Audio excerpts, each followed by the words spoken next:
Peace World Tech here in Buenos Aires at the Youth Olympic Games, and here with Renegade, one of the alternate judges, but also the gentleman that partially put together the judging system together with a couple other people. I wanted to ask you a couple of questions pertaining to the judging system. How does this differentiate from any other competition in terms of the creation of the system? Well, to be honest, the system was created before there was any Olympic Games on the map. So we basically got together a group to do the undisputed series of events, and we needed to have a system. And me and a few others decided to put together a system. And the things we tried to, I mean, I wrote a long Facebook post about it once that probably no one's read because it's a little bit long. But we did a thing called factor analysis on all the terms that are in breaking, and then we distilled it down, and we came down to the kind of meta description of what we do, and then we worked back up a little bit. So basically that's what it is. So you're not trying to look at specific like terms and stuff which can change over time, like the term foundation changes over time. People see foundation differently, people see creativity differently. So you try and go further down to like the meta state of terms, and then go back up a little bit. That's basically how it works. If that answers your question.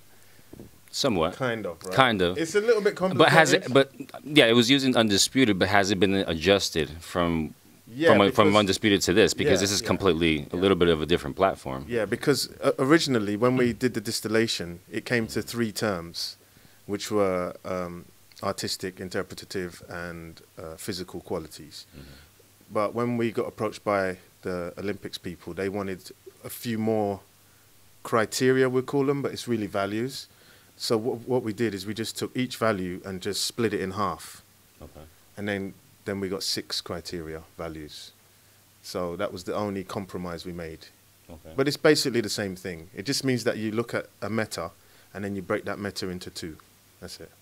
You can break it into 3, you can break it into whatever, but you don't want it to have too many terms, because then it's too complex and people can't focus on everything. And then some bodies want more than 3 terms because it's not enough to encompass what's actually happening. So yeah, the compromise was 6. Got it. Now, in terms of what just happened over the course of the last few days, what is it that you saw that worked? Are there certain things that didn't work, and will there be adjustments? In terms of the judging, I don't think there were any problems. I mean, the judges we have are quite competent, very competent. They managed to go through learning the system and adapting to the interface really quickly.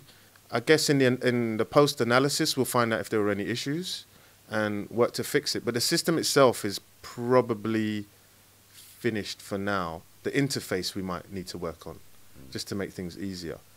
But system-wise, I can't see any issues that we could. There's no fixing. It's just, again, like I'm saying, it's not like criteria. It's meta states, and if you don't understand meta states, then Google search. Yeah, like it's they did it in psychology. They did it in loads of disciplines. You know, like to get away from the specific and go to the general, so you can really describe a state of something.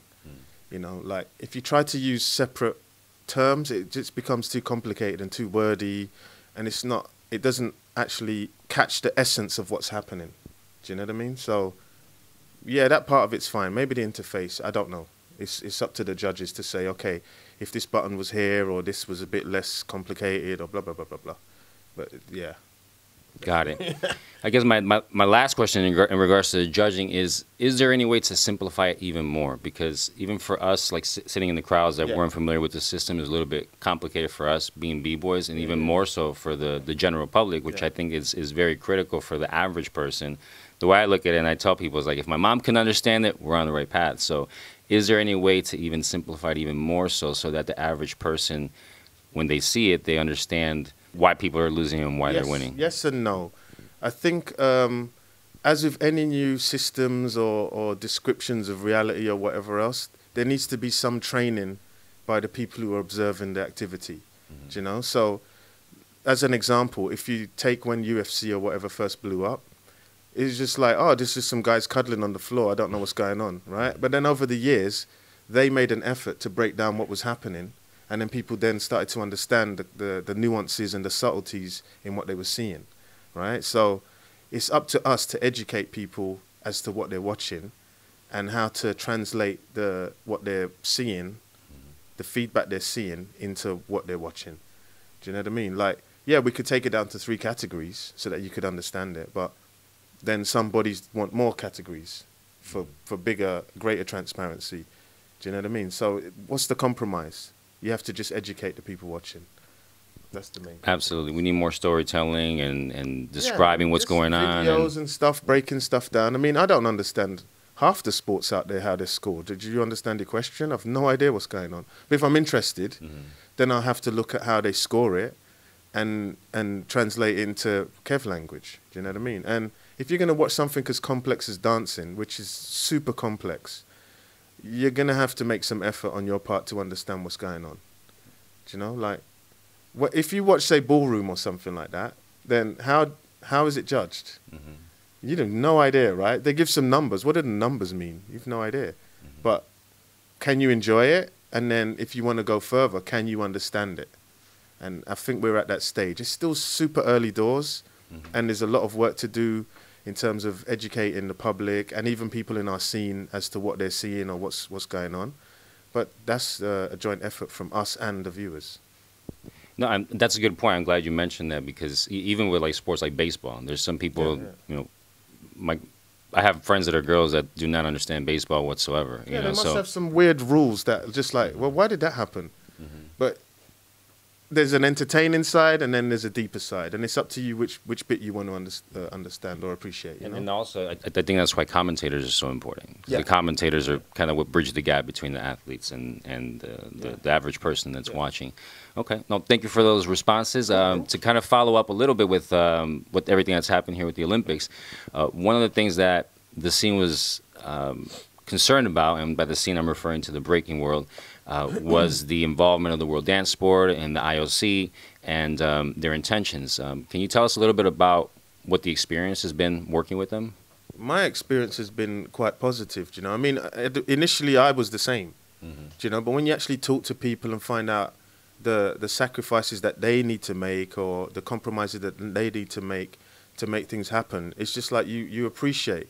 When you're looking from outside and it's just like this stuff going on that you don't know and you're afraid of, I guess, then it's different. But when you're actually communicating with people one-on-one and understanding what's happening, you get a completely different understanding of how much it took to do this. Do you know what I mean? And the decisions that had to be made.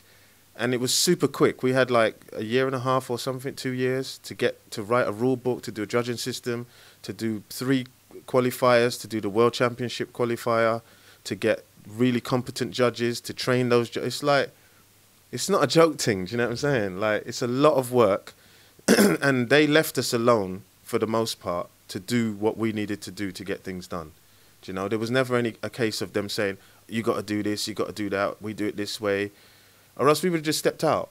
Do you know what I mean? Like, there's obviously some compromises, because we're fitting a square peg into a round hole to some degree, right? But if you don't want to do it, don't do it. You know, and if you're going to do it, make the best go of it and see what happens. And then if it fails, then there's no harm, no foul. We just carry on as normal. But if it's successful, you can change the world.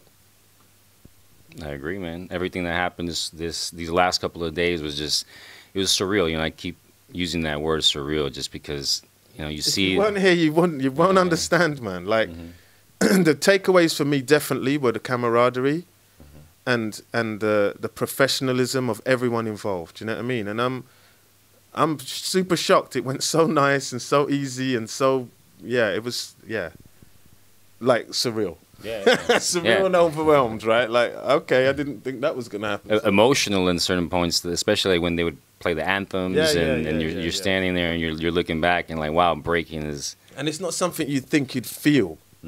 Do you know, like, oh, it's just another event with some breaking, whatever. But it was way deeper than that. Like, way deeper. I mean, you had to be here, you know? There's a lot of people in the community that say this is a culture, it's not a sport. What message would you have to them? How do you feel about that? Okay, so I'll give the softer answer. It is many, many different things. It is a culture. It is an art. It is all of these things, and there's an athletic side to it as well. And that's what this event and many others are concentrated on. The competition / athletic side of it is a sport. You can say it's not. I mean, it's a hybrid, right? So, I mean, I used this word a long time ago, before I even knew there was a World Dance Sport Organization. It's a dance sport in this context. And if it's not your thing, you got nothing to say, right? Like when breaking went into theatre, is it a theatre art? Do we have to start picketing theatres now and say, no, you're not allowed to use breaking because that's not where it's from? There's compromises everywhere, and there's people doing their own thing with an art form that we know was born in the Bronx and has travelled the world and grown out of the original format, I would say. And if you don't like it, just keep it moving. Like, and if you do like it, be involved, make things better. Like, provide opportunities and stuff for people who want to do who want to express it in a different way. That's fine to me, you know. Nobody owns anything in this world, man. You know, like, get over yourselves a little bit. Right. Yeah. With all respect to the pioneers and the creators and all of this stuff, the second it leaves your personal circle and it goes into the world, yeah, it's already too late. And to end this this interview, you have a flight to catch in a couple hours. What advice would you give to someone that may have seen the Olympics and are interested in getting started with breaking? Well, there's two sides to that. I would say that people who have a good idea of what they're doing should start forming schools and training camps and stuff like that. And people who are interested should seek out those people. Because if you go to a dance school and you ask, oh, do you have breaking here? And lots of people do that, they're going to have to find teachers, right? So it's a symbiosis, as always, you know, like get off your ass, get organized, put together a syllabus or whatever it is, and start finding schools and say, yo, here's the Olympics, this is real, can we work together? Can we have a breaking class here? And then go and give out flyers or whatever else in your community and get kids in, and then show them that side of it, and then throw local jams where they can get these skills and put them in the real world, and then connect them to the bigger community. And that's how you grow, you know? Like, that's where we are right now. Because it was the same in the 80s when Rocksteady and that came to Europe. It's like all of a sudden there was this massive explosion, and then there was stuff happening, and you were either involved or you weren't, and it just starts to turn into something else. Sadly, it kind of went down after a few years, but we can use that wave to create something longer lasting with more opportunities for people. And yeah, it's up to us, man. What we do with it is up to us. A more sustainable system. More sustainable. And then we can disconnect from the things that we don't like or that we find too controlling. But I don't think most of us are in a position to do that. Do you know what I mean? Like, to become a sustainable culture, we have to be a little bit more open. And, of course, all the professional and all that sort of stuff I talk about all the time. But we have to adapt. The world's changing super quick. You know, like, I started breaking in the early 80s, and I'm still here. So there's a reason I'm still here. Do you know what I'm saying? And it's just like, I don't want breaking to be 5 people in their garage just jamming and nobody else does it in the world. I want it to be a global phenomenon that's self-sustaining, can provide jobs for people in the culture and everything like that. This is the goal. Do you know what I mean? I'd like for it to be small and for it to be only the 5 real people. I don't know about all that, man. That's not really my vision at all.